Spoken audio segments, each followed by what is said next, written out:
Hello အားလုံးပဲမင်္ဂလာပါရှင်ဒီနေ့တော့ရွှေပြုံသီးလေးနဲ့ခရမ်းသီးလေးကိုအရေးတောက်ပေါ့နော်စမ်းစားလို့လည်းရအောင်ချက်ပြီးတော့ခွေးသီးငပိတောင်လေးထောင်းပြီးစားမှာပဲဖြစ်ပါတယ်ရှင်အားလုံးပဲဗီဒီယိုလေးကိုအဆုံးထိလိုက်ပါကြည့်ရှုပေးပါအောင်ရှင်ဗီဒီယိုလေးမစတင်ခင်မှာလည်း channel လေးကို like and subscribe လေးနှိပ်သွားပေးပါအောင်ရှင်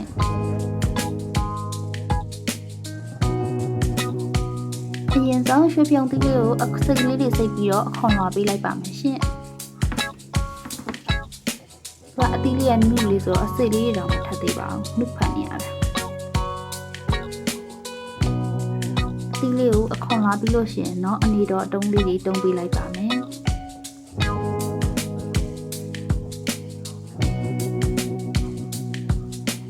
ပြီးရင်တော့ရေလေးဆေးပါမယ်ရှင်ရေဆေးပြီးတော့စစ်ထားပေးလိုက်ပါမယ်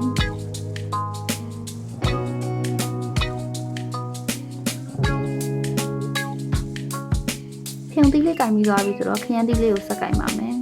ခရမ်းသီးလေးကိုတော့ရေထဲပဲထည့်ကင်လိုက်ပါမယ်အပြင်မှာကင်ရင်ခရမ်းသီးတွေကမမဲကြီးဖြစ်သွားလို့ပေါ့နော်ခရမ်းသီးကိုလည်းအနေတော့တုံးလေးတုံးပေးလိုက်ပါမယ်ရှင်ပြီးသွားရင်တော့အထက်ထဲကမမဲရေကြီးထွက်သွားအောင်ရေညှစ်ပေးလိုက်ပါမယ်သူတို့တော့အကုန်လုံးလုံးချက်ကလေးချက်လိုက်မယ်ပေါ့နော်ချွေပြုံသီးလေးတွေခရမ်းသီးလေးတွေထည့်မယ်စားလေးထည့်မယ်ပြီးရင်ဟင်းချုံမုံလေးထည့်မယ်မနှုံးမုံလေးလည်းထည့်မယ်ချိုအောင်လို့တကြားလေးပါထပ်ပြီးတော့နည်းနည်းလောက်ထည့်လိုက်မယ်ပေါ့နော်ပြီးရင်တော့တွန့်အဖြူလေးနဲ့ငရုတ်သီးထောင်းထားတာလေးကိုထည့်ပြီးအကုန်လုံးအရသာလေးစိတ်ဝင်သွားအောင်နေပေးလိုက်ပါမယ်ရှင်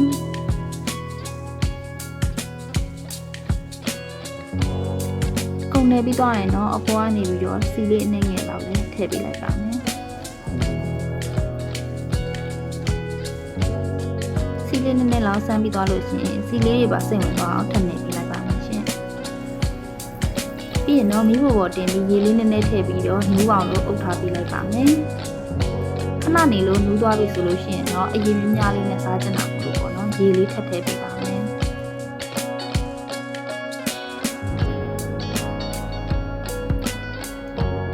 ရေလေးထည့်ပြီးသွားရင်တော့ရေလေးစုလာအောင်လို့အဖုံးလေးအုပ်ထားပေးလိုက်ပါမယ်ရှင်ရေစုလာပြီဆိုလို့ရှိရင်တော့အပေါ်ငံလေးမြည်ပြီးလိုရင်ထပ်ပြီးတော့ဖြည့်စွက်လို့ရပါတယ်မလိုတော့ဘူးဆိုလို့ရှိရင်တော့အပေါ်ကနေမှွေးသွားအောင်လို့ပင်စိမ်းရွက်ကလေးအုပ်ပေးလိုက်ပါမယ်ဒီဒါဆိုရင်တော့ရွှေပြုံသီးလေးရပါအရင်လေးရပါပြီရှင်သူနဲ့တွဲစားဖို့အတွက်ဂွေးသီးငပိတောင်လေးထောင်းပါမယ်အရင်ဆုံးငပိတောင်ထောင်းဖို့အတွက်ပေါ့နော်ငရုတ်သီးလေးတွေကိုလော်ပေးလိုက်ပါမယ်ချွေပြုံသီးလေးနဲ့ငပိတောင်ချင်းချင်းစက်ကလေးနဲ့အရန်ကိုလိုက်ဆက်ပြီးစားလို့ရန်ကောင်းတာဆိုတော့ဒီနေ့တော့ခင်းနေအများကြီးပုံလုံးမှာပဲရှင်ပြီးရင်တော့ဂွေးသီးလေးတွေကိုထောင်းမှဆိုတော့ပပလေးတွေလှီးပေးပါမယ်ဂွေးသီးလေးလှီးပြီးသွားရင်တော့ဂွေးသီးလေးကိုအရင်ဆုံးထည့်ထောင်းပါမယ်ဂွေးသီးလေးညက်လာပြီဆိုလို့ရှိရင်တော့ကြက်သွန်ပြူလေးထည့်ထောင်းပါမယ်ရှင်ကြက်သွန်ပြူကတော့အမွာသေးလေးတွေတုံထားပါတယ်အနံ့ကိုမိုးရအောင်ပေါ့နော်ပြီးရင်တော့မြူသီးလေးထည့်မယ်အားလေးနဲ့တစ်ခါလေးထည့်လိုက်ပါမယ်ဟင်းချုံမုံလေးထည့်ပြီးတော့မစုံငပိလေးပါထည့်ပြီးထောင်းပေးလိုက်မယ်ဆိုရင်တော့ငပိတောင်လေးရပါပြီရှင်ကဲအခုဆိုလို့ရှိရင်တော့အတွဲဆက်လက်မိရဲ့အရသာလည်းအရန်ရှိတဲ့ရွှေပြုံသီးဟင်းလေးနဲ့ဂွေးသီးငပိတောင်ချင်းချင်းဆက်ဆက်ကလေးရပါပြီ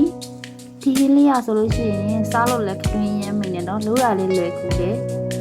တွဲဆက်လေးရမ်းမိရဆိုတော့ဟင်းနေအများကြီးစဉ်းစားနေကြမလို့တော့ဒီမျိုးရှိုံနဲ့စားလို့အရန်ဆင်ပြေတာမို့လို့အားလုံးပဲလိုက်ဆက်စားကြည့်ကြပါရှင်